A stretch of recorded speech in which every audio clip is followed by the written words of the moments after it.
Bonjour, j'espère que vous allez bien. C'est Angèle pour votre actuelle news. Donc aujourd'hui, on va parler notamment d'Horizon Forbidden West, d'Embracer, de Blizzard, ainsi que de Helldiver 2, ainsi que de Remnant, et plein d'autres choses. Donc restez bien debout. Ouais, désolé, ouais, je me coiffe ou je me recoiffe en direct, mais voilà. Voilà. Oui, on se fait toute belle pour les news, vous avez vu. Donc on y va. Alors, le PDG d'une Brasseur assure sa responsabilité quant aux échecs des restants de son entreprise. Ce n'est pas tous les jours qu'un dirigeant d'une grande entreprise endosse la responsabilité de ses récents échecs. C'est pourtant ce qu'a fait Lars Wingefors, le patron d'Embracer Group, qui s'est illustré par des vagues de licenciements à répétition ainsi que la fermeture et la vente de ses studios. On le rappelle que maintenant Embracer va devenir trois entités, une, euh, une réservée aux jeux de plateau, donc Asmodee, qui était à l'origine de ça, va pouvoir reprendre totalement son cours. Un studio qui serait dans les jeux AA indépendants et mobiles. Et enfin, un studio qui serait, eux, responsable des jeux AAA, voire dans le futur, des quadruples. Ah, donc ils ont décidé, face aux difficultés financières et aux difficultés de gérer un tel groupe. Je vous rappelle qu'ils étaient à la tête de plus de 110 entreprises, chose qui est absolument colossale et énorme. Même d'une entreprise comme Coca-Cola ou même Disney n'a pas autant d'entreprises dans son giron. Donc pour vous dire. Donc ces mots sont en tant que dirigeant et propriétaire d'une entreprise, il faut parfois assumer sa responsabilité et faire preuve d'humilité et en reconnaissant qu'on a commis des erreurs et qu'il aurait fallu agir différemment. Je suis sûr que je mérite beaucoup de critiques, mais je ne pense pas que mon équipe ou mes entreprises méritent toutes les critiques. Je pourrais moi-même endosser une grande partie de ces critiques, mais en fin de compte, j'ai besoin de croire en la mission que nous avons définie et qui est toujours d'actualité. Et ce que nous permettons aujourd'hui en mettant en place cette nouvelle structure. Des excuses qui ne le sont pas finalement. Je sais pas, dès que tu commets des entreprises, tu fais un mea culpa, tu jartes, tu te dis, bon bah j'ai merdé, je suis un mauvais chef d'entreprise, ou j'ai fait des erreurs et il faut que je les assume, dans ces cas je quitte mon poste. Parce que plusieurs pertes, un contrat, certes, il y a le contrat d'un Saoudien, si je m'en souviens bien, qui était de 2 milliards, qui leur a fait des défauts et c'est pour ça qu'ils sont dans une telle panade. Mais que quand même, assumons jusqu'au bout. Ensuite, il faut savoir que dans cette actuelle news, il y aura beaucoup de patchs. Enfin, beaucoup, vous verrez. Le patch 1.3 de Horizon Forbidden West Complete Edition est disponible sur PC. Le portage PC réalisé par Nixxes Software a reçu une nouvelle mise à jour sur Steam et Epic Games Store. Le patch 1.3 est téléchargeable et dès maintenant et apporte bien évidemment des correctifs ainsi que des ajouts à Horizon Forbidden West Complete Edition. Des améliorations ont été apportées sur le streaming des textures pour réduire l'utilisation de la mémoire, sur la qualité des effets de poussière ou encore la fluidité de la caméra en mode photo. Une option supplémentaire permet de modifier la taille des textes affichés dans le jeu. La technologie Intel XeSS, quant à elle, passe à sa version 1.3 dans le but de profiter d'une qualité visuelle de meilleure facture. Pour ce qui est des bugs résolu, on peut mentionner celui qui entraînait une régression des performances à l'activation d'une Nvidia Reflex On Plus Boost. Ainsi, les raccourcis pour la sélection des armes gardent désormais en mémoire le dernier type de munitions utilisées. D'autres optimisations diverses figurent sur la liste. Donc, Je pense qu'il faut aller sur le site de Guerrilla ou sur le site officiel d'Horizon Forbidden West pour avoir le détail du patch, mais c'est toujours bien d'avoir des améliorations sur son jeu, même des mois après, enfin des mois après, vous me direz c'est normal, mais qui est un suivi, quoi, avec de véritables améliorations. Ensuite, les affiches pin-up de Lara Croft ont été retirées de Tomb Raider 1 à 3 Remastered. Aspire à retirer en catimini des éléments qui pourraient être perçus dans Tomb Raider 1 à 3 Remastered. En effet, une mise à jour est venue supprimer les posters de Lara Croft en mode pin-up qui se trouvaient dans le troisième opus. Donc ça dérangeait pas trop, et ça, ouais. Ce retrait plutôt étonnant puisque le site officiel de la saga engageait même les joueurs à dénoncer ces affiches. Ces dernières sont encore mentionnées sur le site en question.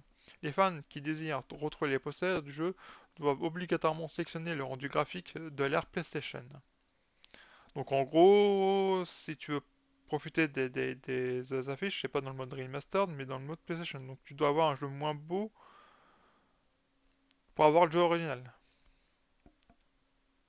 C'est que des affiches quoi, dans un jeu virtuel. Bref. PlayStation 5, la dernière mise à jour est déployée et ajoute une fonctionnalité d'aide aux joueurs communautaires. La version, je vais la dire qu'une seule fois, la version 24.03 trait d'union 09.20.00 est maintenant disponible sur toutes les PlayStation 5. En plus d'apporter des améliorations de performance et de stabilité, cette mise à jour a introduit une toute nouvelle fonctionnalité. Il s'agit de l'aide aux joueurs communautaires qui capturera automatiquement des extraits de votre partie pour les partager avec d'autres joueurs, cherchant de l'aide pendant leur session de jeu. Bien entendu, tout cela se fera avec votre consentement. Vous devrez donc l'accepter au préalable. C'est pas ce que Google Stadia voulait faire à un moment donné ou YouTube. C'est-à-dire des micro-vidéos d'aide pour t'aider dans un endroit bien précis du jeu et pour pouvoir t'aider, il n'y avait pas un système comme ça, je m'en souviens. Non? Steam a modifié sa politique de remboursement pour les jeux bénéficiant d'un accès en avant-première. Donc l'accès anticipé, donc c'est-à-dire généralement c'est 3 à 5 jours pour les plus généreux, mais voilà. Valve vient tout juste de mettre à jour ses conditions en matière de remboursement. Cela concerne les gens accessibles en avant-première, une pratique devenue monnaie courante qui se matérialise par le fait d'acheter l'édition de luxe d'un titre pour y avoir accès quelques jours avant les autres acheteurs. Ainsi, le temps de jeu acquis durant cette période d'avant-première est désormais pris en compte dans le délai de remboursement prévu par Steam. Un jeu peut généralement être remboursé que dans les 14 jours qui suivent la date d'achat et la durée d'utilisation ne doit pas avoir dépassé les 2 heures. Pour le reste, par le passé, un joueur pouvait parfois jouer durant plus de 2 heures durant l'accès en avant-première et réclamer malgré tout un remboursement une fois que le jeu officiellement sorti. Ce n'est donc plus le cas à partir d'aujourd'hui. Les petits malins. Cependant, rien ne change pour les précommandes ne permettant pas de jouer au jeu en avance. Le délai de 14 jours pour obtenir un remboursement s'applique à partir de la date de lancement officiel. Donc là, il reste quand même sympa. Donc même si tu joues allez, je sais pas qui c'est qui pourrait faire moins de 2 heures en 17 jours, si on compte les 3 jours d'accès anticipé au pire. Non, il y a personne. Mais oui, les petits malins qui jouaient limite H24 pour terminer le jeu en même pas 3 jours. Et après, se le faire rembourser, non, c'était pas malin quoi. Les musiques sous licence de la série Fallout ont également profité d'un boost d'audience sur Spotify. Et il faut le reconnaître que la série Fallout a eu de nombreux effets positifs sur la saga dans son ensemble. Les gens ont largement bénéficié de cet engouement. Mais les bonnes nouvelles ne s'arrêtent pas là. Grâce à des données collectées par Matt Humbler, on apprend que les musiques d'artistières entendus dans la série ont vu leur audience considérablement augmenter sur Spotify. C'est par exemple le cas de I Don't Want to See Set the World on Fire de Inksbox. Le morceau a obtenu 250 000 écoutes mensuelles supplémentaires par rapport au mois dernier. De son côté, la chanson Henry de Jets Tones est passée de 133 écoutes mensuelles à 15 000, soit une augmentation de 11 219,55%. J'aimerais que le SMIC augmente de pareil.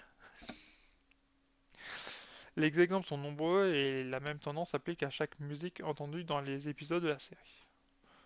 Donc finalement, le côté cross-média atteint plus que les gens lui-même, mais ce qui l'entoure.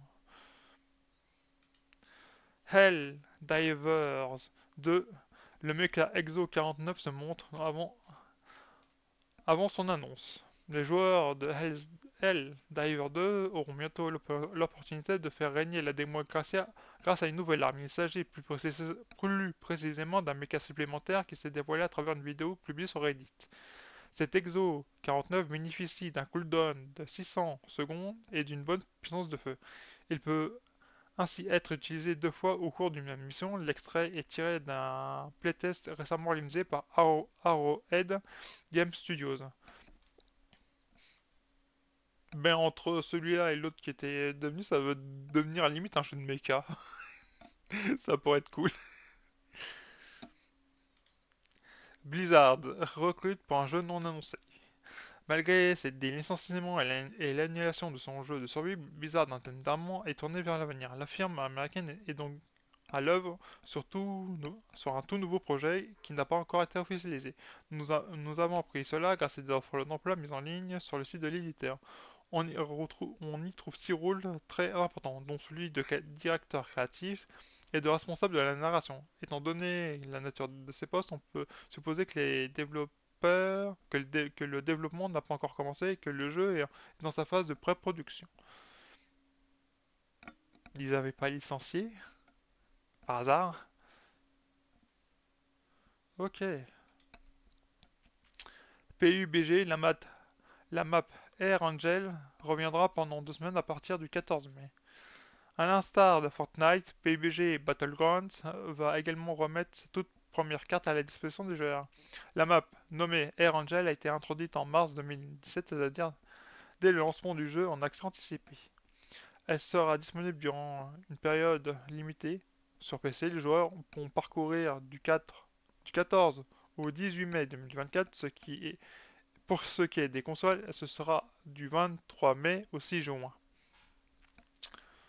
C'est bizarre des dates différentes. C'est bizarre.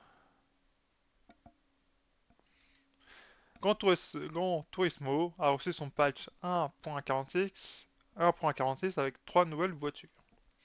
Les joueurs de Gran Turismo 7 peuvent dès maintenant télécharger la mise à jour 1.46 sur PS5 et PS4. Un patch permet d'obtenir 3 véhicules inédits et de profiter de divers ajouts. La star du jour est sans nul doute la Skoda Vision Gran Turismo, une monoplace électrique créée en exclusivité pour le jeu. Elle débarque aux côtés de la Fila prototype 2024 et de la Chevrolet SS 454 Sport Coupé 70. Pas moyen de rétrécir un peu? Au menu supplémentaire, numéro 38, Ferrari 12 cylindres est de la partie. San Diego vient rejoindre Scape. Et enfin, 3 événements ont été ajoutés au circuit mondial. Donc Club Man Cup japonaise 550 Alsace, Village et inversé, Défi américaine EFR 550 Trial Mountain Circuit inversé, Trophée Vision Grand Turismo Grand Valley Highway 1. Voilà. Allez, non, on rallonge. Remnant 2, la dernière mise à jour ajoute la dernière mise à jour ajoute le DLSS 3.7 et le XISS 1.3. Les développeurs de Gunfire Games ont déployé leur dernière mise à jour pour Remnant 2, apportant avec elle son lot de nouveautés. En effet, nous Nous notons l'ajout du DLSS 3.7 de Nvidia ainsi que celui du XeSS 1.3 d'Intel, mais ce ne sont pas là les seuls apports. Vous pouvez désormais lancer des invitations à des amis sur d'autres plateformes, profiter d'un modificateur de champ de vision, donc le fameux fauve, sur PlayStation 5 et Xbox Series. Cette mise à jour arrive à point nommé avec la sortie du nouveau DLC Forgotten Kingdom. Plutôt une bonne nouvelle. Ensuite, on arrive à des news plus tech. Donc, Asus va lancer son nouvel écran gaming, la TUF Gaming VG34 VQLA L3A, au prix de 410 $.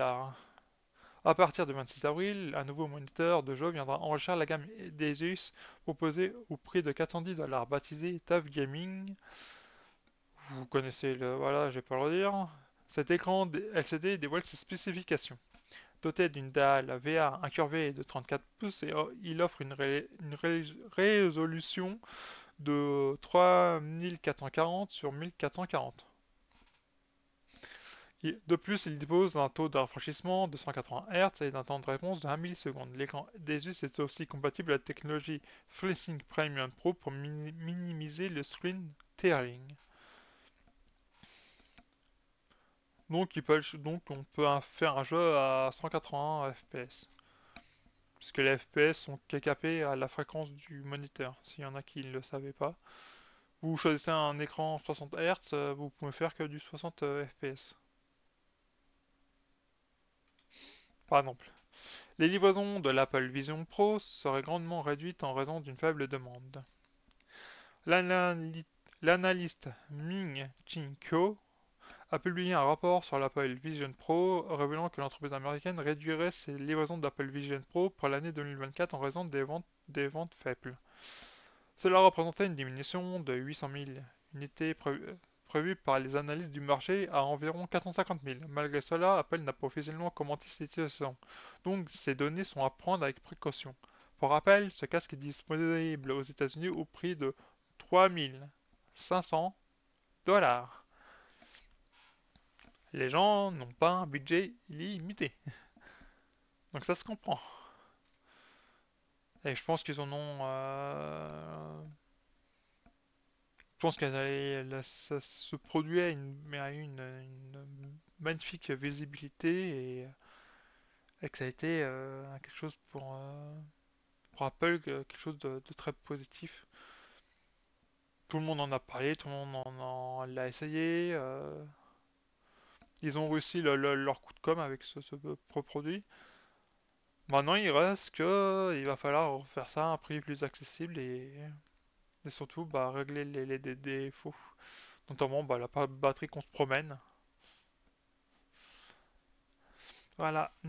Alors c'était tout pour aujourd'hui, mesdames, messieurs. Je vous... si personne est, est devant le chat, je vais terminer donc là cette actuelle news. J'espère que vous l'avez apprécié. Si vous me regardez sur Twitch, abonnez-vous à ma chaîne. Et si vous venez de YouTube, aussi abonnez-vous aussi à cette chaîne-là, laissez un commentaire, un pouce bleu. Et nous, on se retrouve demain midi 45 pour un autre actuel news, en espérant vous y voir nombreux. Je vous souhaite une bonne fin de journée et à demain. Au revoir. Oups.